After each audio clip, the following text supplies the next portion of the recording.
Hello বন্ধুরা, আশা করি সবাই ভালো আছেন। ইন্ডিয়ান ভিসা সম্পর্কে নতুন আরেকটি তথ্য নিয়ে হাজির হলাম আপনাদের মাঝে। তো আজকে একটি সতর্কতা বার্তা দেবো ইন্ডিয়ান ভিসার ব্যাপারে। তো অনেকেই এই বিষয়টি জানে না। তো নতুন করে কিন্তু আবারও আপনার পাসপোর্ট ব্ল্যাক লিস্ট করছে।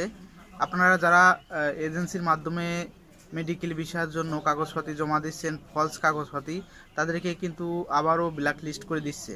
তো নতুন করে কিন্তু 1 তারিখ থেকে 1 সেপ্টেম্বর থেকে কিন্তু এই সিস্টেমটা চালু হয়েছে। তো আমি কিন্তু গতকালকে কয়েকটা পাসপোর্ট দেখেছি, তাদেরকে কিন্তু ব্ল্যাক লিস্ট করে দিছে। এখন কিন্তু প্রচুর পরিমাণ পাসপোর্ট ব্ল্যাক লিস্ট করছে, এই কয়েকদিনের মধ্যে প্রচুর পরিমাণ করেছে। তো ওতে আপনারা সাবধান হন এখনই। আপনারা যদি মেডিকেল ভিসা করতে পারেন, তা করতে চান, তাহলে কিন্তু আপনারা সঠিক কাগজপাতি দিয়ে করবেন।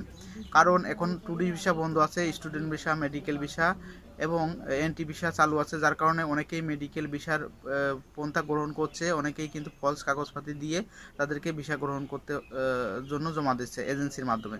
যার কারণে ইন্ডিয়ান হাই কমিশনার থেকে কিন্তু অলরেডি অনেক পাসপোর্ট ব্লকলিস্ট করে দিয়েছে। এখন নতুন করে কিন্তু এই সমস্যাটি হয়েছে। আরেকটা বিষয় হচ্ছে, সেটি হচ্ছে অনেকেই বলছে যে এখন কি আবার নতুন করে ভিসা বন্ধ হয়ে গেল নাকি। আসলে ভিসা বন্ধ হয়নি। যে সকল ভিসা খুলেছে সীমিত পরিসরে খুলেছে। আপনার ভিসা এখনও বন্ধ হয়নি। আপনার গতকালকেও কিন্তু যে অ্যাপয়েন্টমেন্ট ডেট ছিল সেটি কিন্তু স্লটটা শেষ হয়ে গেছিলো, যার কারণে আপনারা অ্যাপয়েন্টমেন্ট ডেট নতুন করে নিতে পারছেন না। অনেকেই ভাবছে যে ভিসা বন্ধ হয়ে গেছে। তো আসলে ভিসা বন্ধ হয়নি, সীমিত পরিসরে ভিসা দেবে। সামনে আবারও অ্যাপয়েন্টমেন্ট ডেটের স্লটটা যখন চালু হবে বা ওপেন হবে, তখন আপনারা অ্যাপয়েন্টমেন্ট ডেট নিতে পারবেন। এ নিয়ে কোনো টেনশন নেই। আপনারা ট্রাই করতে থাকুন, আবেদন করার পরে ট্রাই করতে থাকুন অ্যাপয়েন্টমেন্ট ডেট নেওয়ার জন্য। আর বেশি সমস্যা হচ্ছে মেডিকেল বিষয় কিন্তু এখন ব্লক লিস্ট করছে প্রচুর পরিমাণ। কারণ আপনারা সাবধান হন, এজেন্সির মাধ্যমে কিন্তু কোনো কাগজপাতি আপনারা বানিয়ে আপনার ভিসার জন্য জমা দেবেন না। কারণ এমনিতেই সমস্যা, তারপরে যদি এই ধরনের কাজ কাম করেন তাহলে কিন্তু আপনারা ব্ল্যাক লিস্টে পড়ে যাবেন। কারণ তারা বুঝতে পারে যে আগে কিন্তু মেডিকেল ভিসা খুব কম সংখ্যক লোক জমা দিত, ট্যুরিস্ট ভিসা বেশি দিল।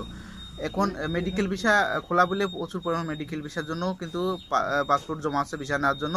যার কারণে তারা কিন্তু বুঝতে পারছে, তারা কিন্তু কাগজপাতিগুলো অনেক পরীক্ষা নিরীক্ষা করছে, করে কিন্তু আপনাদেরকে ব্ল্যাকলিস্ট করছে। প্রচুর পরিমাণ পাসপোর্ট কিন্তু ব্ল্যাকলিস্ট হয়েছে, ওতে সাবধান হন।